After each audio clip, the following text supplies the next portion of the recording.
Mesdames et Messieurs les représentants de la presse nationale et internationale, Mesdames et Messieurs les représentants des organisations de défense des droits humains, camarades dirigeants et militants des partis et associations qui se dressent contre les dérives autocratiques et liberticides du régime d'Ibrahim Boubacar Keïta.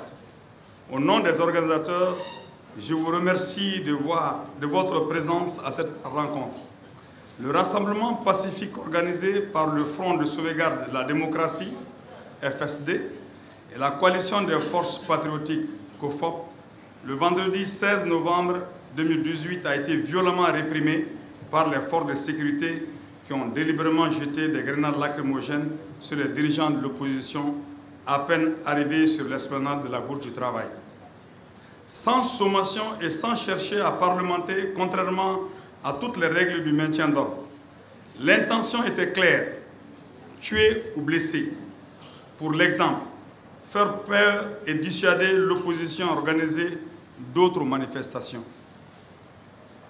Ainsi, avec une rage inexplicable, plusieurs dizaines d'agents se sont acharnés, entre autres, sur Amadou Araba Doumbia, député à l'Assemblée nationale et membre du bureau politique du parti Sali, élu à Nyonon.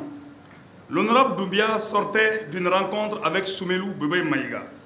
Son macaron d'élu national était accroché sur son boubou blanc. Il a été violemment frappé à coups de bâton et de matraque. Admis à la polyclinique Pasteur, après un passage aux urgences du CHU de Gabriel Touré, le sang coulait de son nez et de sa bouche suite aux coups de matraque et de pied qui lui ont été assénés. Le député Doumbia souffrait de contusions sur tout le corps, avec des ecchymoses au niveau de la tête et de nombreuses boursouflures. Il présentait une plaie béante à la face intérieure de la lèvre inférieure et ayant nécessité quelques points de suture, il saignait abondamment. Les examens radiologiques ont révélé une fracture de la côte du côté gauche sans atteinte du poumon. Sa sortie de la clinique est prévue pour aujourd'hui. D'autres participants au rassemblement ont été blessés. Quelques-uns ont été interpellés et au moins 2 militants sont détenus au commissariat du 1er arrondissement de Bamako. Il s'agit de Sadou Touré, 38 ans, et de Bassidi Aïdara, 28 ans.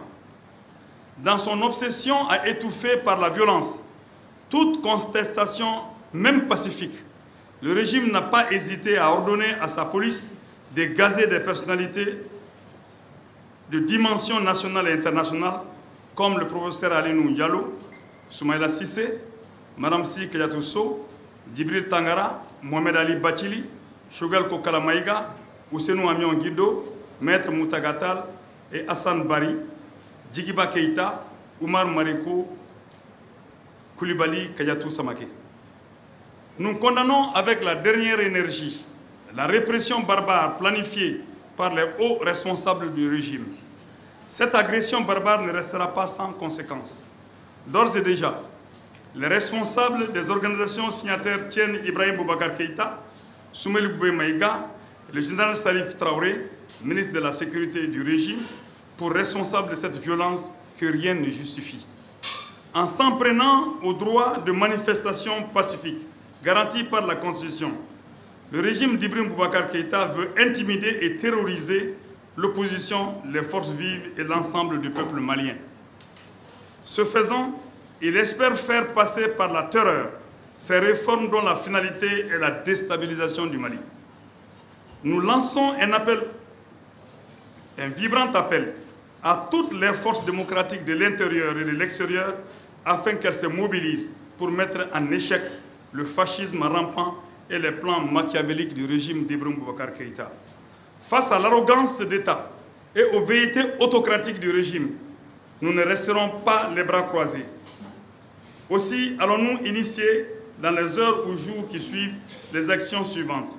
Au plan judiciaire, des plaintes avec constitution de partie civile seront lancées contre Soumelou Bébé Maïga, le général Salif Traoré, le commissaire divisionnaire Chagade Silibé, directeur de la police du district de Bamako, et le commissaire principal Sirimandi Batangara, commissaire du 1er arrondissement de Bamako, pour violation de la Constitution et de la loi, coups et blessures volontaires ayant entraîné de graves lésions.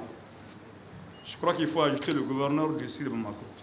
Au plan politique, les partis membres du FSD et de la COFOP boycotteront les séances d'écoute programmées par l'Assemblée nationale sur le projet de loi organique relative à la prolongation du mandat des députés. Des députés des deux regroupements d'opposition interpelleront devant l'Assemblée nationale le gouvernement de fait et notamment les ministres de la Sécurité, de la Justice et de la Santé. Nous demanderons une enquête parlementaire internationale, le comité interparlementaire de l'UEMOA, le Parlement de la CEDEAO et de l'Union africaine, l'Union interparlementaire et l'Assemblée parlementaire de la francophonie seront invités à envoyer des missions d'information, d'enquête sur les violences policières du 16 novembre, notamment les coups et blessures délibérément infligés au député Amadou Araba Doumbia. Nous rencontrerons les ONG des droits de l'homme ainsi que les représentants de la communauté internationale. Au plan de la mobilisation, par respect pour l'islam et les musulmans, nous observerons une trêve pendant la période de Mawlud. Une grande marche populaire de protestation de résistance contre la répression, la violation de la Constitution, les dérives antidémocratiques et autocratiques, les projets de découpage territorial et de déstabilisation du Mali et l'insécurité sera organisée après la semaine du Mawlud, précisément le mardi 4 décembre 2018. L'itinéraire sera communiqué ultérieurement. Nous vous remercions pour votre écoute.